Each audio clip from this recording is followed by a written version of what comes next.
Hey everyone, and welcome. Today, we are diving into the secret weapon of pretty much every top athlete out there. And no, it's not some expensive gear you can buy. It's hydration. We're not just talking about drinking when you're thirsty. We're talking about a real strategy, about fueling your body to win. So let me start by asking you a question.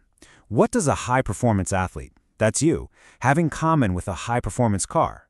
You're both built for power, for speed, for pushing the limits.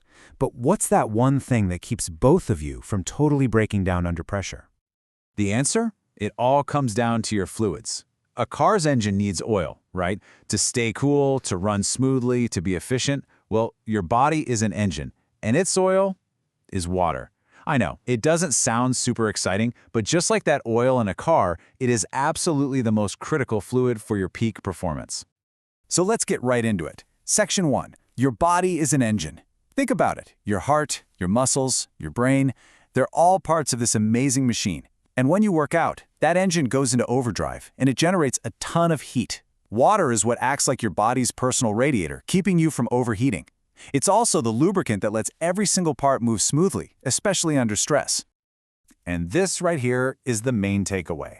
Your performance is only as good as your maintenance. You can have the best shoes, the coolest gear, but if you're skipping the basics, none of that stuff matters. I mean, if you forget to check the fluids, even the most powerful engine on the planet is going to seize up. So, what happens when you do skip that maintenance? Let's jump into Section 2 and take a look at what it's like when you try running on empty. All right, so there's a fancy scientific term for this state. It's called hypohydration. It sounds super technical, but the definition is actually incredibly simple. It just means you have an uncompensated loss of body water. Plain and simple, you've sweated out more fluid than you've taken in. Your engine is running low. So how low is too low? You might be surprised. It all comes down to this one single number, 2%. Just a 2% drop in your body weight from sweat is the tipping point where your performance doesn't just dip, it falls right off a cliff. And for, say, a 150-pound athlete, that's only 3 pounds of water. It happens way faster than you think. And hitting that 2% drop, it's so much more than just feeling a little tired. It's a full system failure. Your reaction time slows way down, your muscles just can't contract as powerfully, you lose focus, and you basically become a magnet for muscle cramps.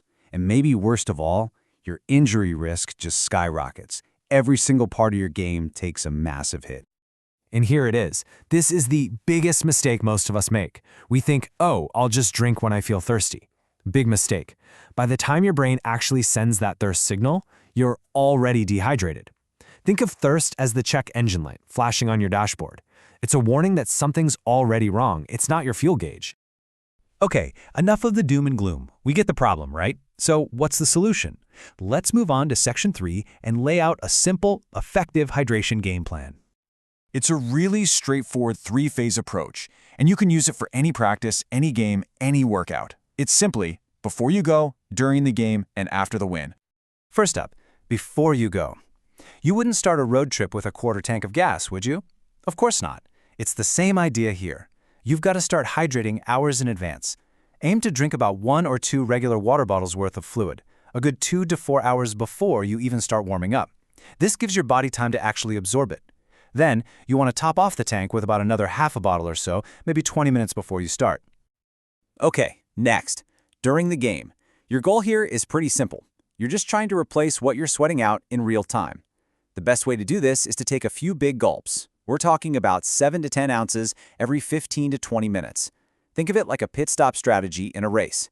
Consistent sips are way, way better than chugging a whole bottle during a timeout, which honestly can just make you feel sick or give you cramps. And finally, after the win. Listen, the game is not over until you've refueled your body for the next one. Your goal is to drink back even more than you lost. A great way to track this is to weigh yourself before and after a tough workout. For every pound you've lost, you need to drink about 20 to 24 ounces of fluid to get back to 100%. This step is so crucial for muscle recovery. So we know when to drink, but what exactly should you be putting in that bottle? Let's jump into Section 4, choosing your fuel. Okay, first, I gotta hit you with a quick dad joke. You ready? Why was 6 afraid of 7? Because 7, 8, 9. I know, it's terrible, but hey, it's a really easy way to remember that for your general day-to-day health, your baseline, you should be shooting for at least 8 glasses of water. Now for the big debate, water versus sports drinks. The rule of thumb here is actually very, very simple. If your workout is under an hour and not super intense, plain old water is all you need. But if you're exercising hard for longer than 60 minutes, that's when a sports drink can give you some real benefits that water just can't. So what's actually in a sports drink that helps so much? Well, it really comes down to 3 things. First, you've got carbohydrates for quick energy to keep that engine from sputtering out. Second is sodium. Sodium does 2 important jobs. It helps your body hold on to water, and it actually triggers your thirst mechanism so you keep drinking.